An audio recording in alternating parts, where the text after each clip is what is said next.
From the 1011 Now streaming studio, this is 1011's Morning Pulse. Sponsored by Murray Roofing. Good morning. This is Craig Allison with your Morning Pulse for Monday, October 27th. Our first story this morning, new details in a cross-country search for a missing 9-year-old California girl who may have traveled through Nebraska.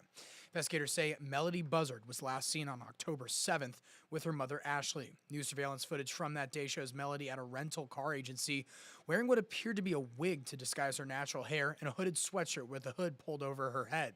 The FBI believes Ashley also stopped in Kansas earlier this month. Deputies went to Melody's home when she was reported missing, but only found Ashley, saying she has been uncooperative with investigators. Your second story, and happening today, Lincoln police are expected to give more details around the case of Thursday's homicide investigation. Over the weekend, LPD says 40-year-old Joshua Myers was released from the hospital and then taken to Lancaster County Jail for first-degree murder. Authorities were dispatched to a multiplex in northeast Lincoln for a welfare check. Inside, LPD found Myers and 43-year-old Tracy Henman, who was pronounced dead at the scene with injuries to her neck. Lincoln police say Myers and Henman were in a relationship. The mayor of Lincoln even gave an address over the weekend regarding domestic violence, and we're going to be live streaming that update later this morning, so be sure to stick with us at 1011 Now, where on our app and on Roku, where you can watch all of this. Your third story this morning, 19-year-old Trevin Buckles is behind bars after Lincoln police say he threatened a Walgreens employee with an ice pick. Saturday night, officers were called to a potential robbery near Dawson Creek Bay and Northwoods Drive. Police say Buckles entered the pharmacy with an ice pick, grabbed an employee's arm, and demanded their keys.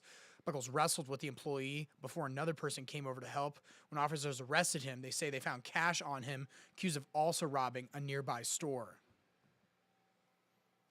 Fourth story, a very curious one. If you live near the Lincoln Airport, you may have seen a couple of B-2 bombers over the weekend. In this video, you can see here, taken by one of our viewers, captures a B-2 bomber taking off from the Lincoln Airport. Now, we did reach out to them to see what the reasoning is, but we're still waiting to learn more about these details, but it's certainly a fascinating sight right over here in Lincoln.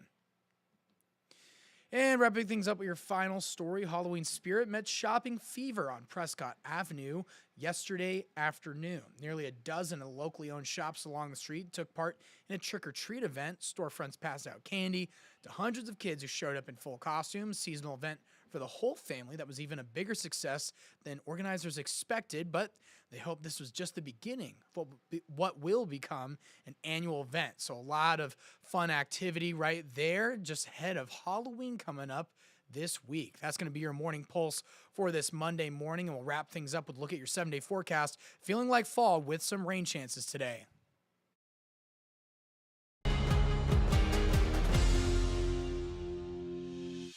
You've been listening to 1011's Morning Pulse. Watch, listen, stream on the 1011 Now app, on YouTube, or wherever you get your podcasts. Sponsored by Murray Roofing.